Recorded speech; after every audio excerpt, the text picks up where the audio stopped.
While I'm not a big proponent of dividing people by arbitrary classes, I do think that having a better understanding of where you are financially can help you plan out where you want to go.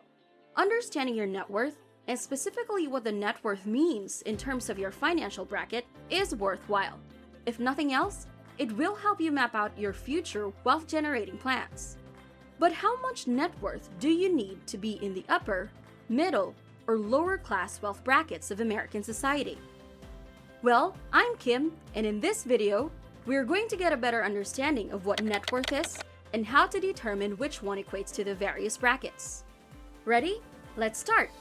Before I talk about the net worth of each social class, let's define net worth and social class. What is net worth? A person's net worth is the difference between the value of all their assets and the value of all their debts. If you have more assets than debts, you have a positive net worth. It means you are on track to building your wealth. But if the number of your debt exceeds your assets, your net worth is negative. This indicates a need to improve your financial life.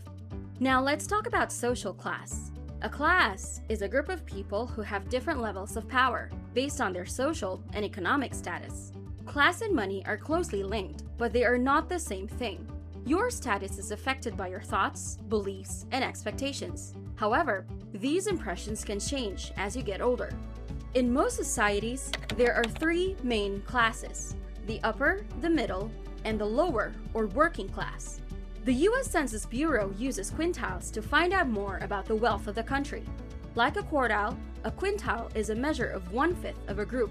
If you divide Americans into 5 economic groups, you can better understand the middle class. The bottom wealth quintile is the group with the least amount of money. The top wealth quintile is made up of the wealthiest 20% of households. Based on how the U.S. Census Bureau reports this data, I'm going to share the net worth of the 5 social classes: the poverty class, the lower middle class, the middle class, the upper middle class, and the wealthy class. The lower class. Let's start with the lower or poverty class. The poverty class has a median net worth of $6,300. In the U.S. Census Bureau's poverty line for 2017, a person under the age of 65 with no children who makes less than $12,752 per year is below the poverty line. This number goes up as the family size increases. At $24,858, a family of 4 with 2 children under 18 years old falls below the poverty line. The poverty level for 2 adults and 2 children without a mortgage in 2017 was $23,261. And for 2 adults with 2 children with a mortgage, it was $27,085. But poverty can be defined in many ways. It is a misconception that people with lower incomes have a lower net worth. There are people whose income is above the poverty line, but feel poor. On the other hand, there are also people with low income, but who have more assets and fewer liabilities. But a net worth of $6,300 is very low. If you want to move up from the poverty class, you really need to improve your net worth. You can cut back on expenses, find side hustles, or just take on your debt more aggressively. The middle class. People often use the 3 middle quintiles to describe the middle class. This group is also called the lower middle class, the middle class, and the upper middle class. There is no one way to explain what middle class means, but most people in the middle class have moderate financial freedom. Moderate financial freedom means that they need to still keep earning money to pay for expenses or buy assets. The first group in the middle class is the lower middle, which is a median net worth of $43,760. In a recent poll, 90% of Americans identify themselves as part of the middle class. The middle class in the US is often more defined by their goals for a certain lifestyle than by their income or net worth.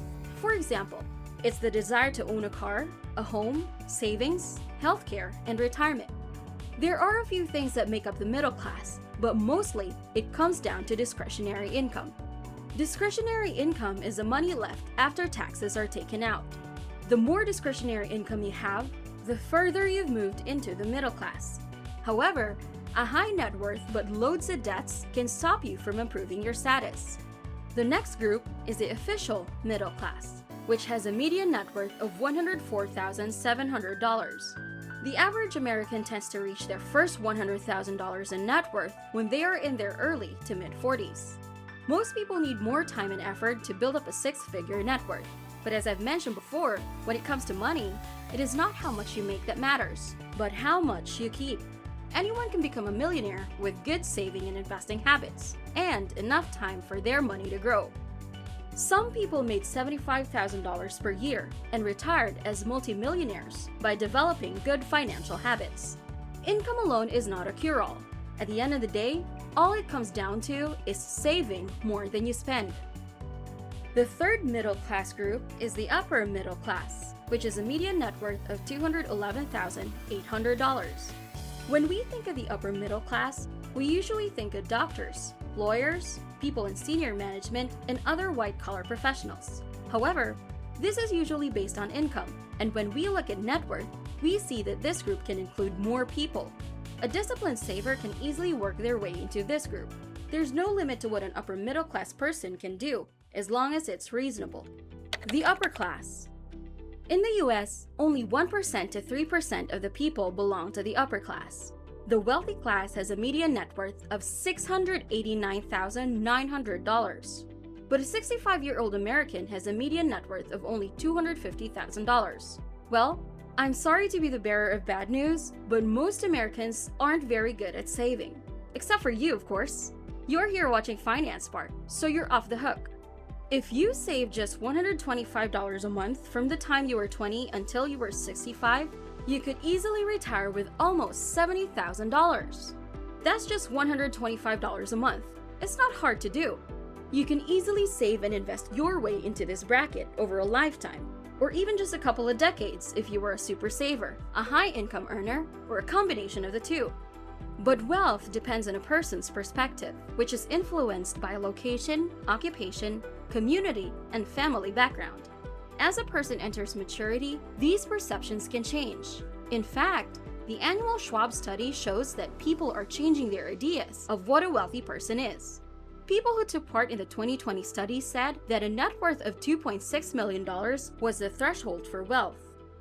Amy Richardson, a certified financial advisor on Schwab's Intelligent Portfolios premium team, said that the reason for this change of perspective is because of factors like the coronavirus outbreak and price inflation. She also added that a lot of rich people in our country are rich not because they make a lot of money, but because they have assets like real estate or other investments that have done well.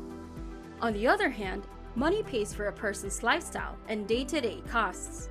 For some people, no amount of money will be enough, and a few people who have more money think of themselves as wealthy. But how does one move from one social class to another? Experts say that you should learn how to manage your money and make smart financial decisions. They say to set goals for your net worth that take into account both the possibilities found in successful people and your own situation. Your net worth is a key measure of how well off you are financially. Since it shows the difference between what you own and what you still owe, it tells you important things about your ability to pay off debts and keep assets for long-term living expenses, retirement, and estate planning. Think of net worth this way. The more money you have, the more freedom you will have with your money. Look, I think we can all agree that saying you're in a specific class or bracket doesn't really mean anything about who you are as a person. Everyone starts somewhere and is heading in either an upward or downward trajectory. That's just how life works. And if you'd like to make sure you get going in a positive direction, then definitely check out this video where I show you how you can retire in just 10 years. See you there!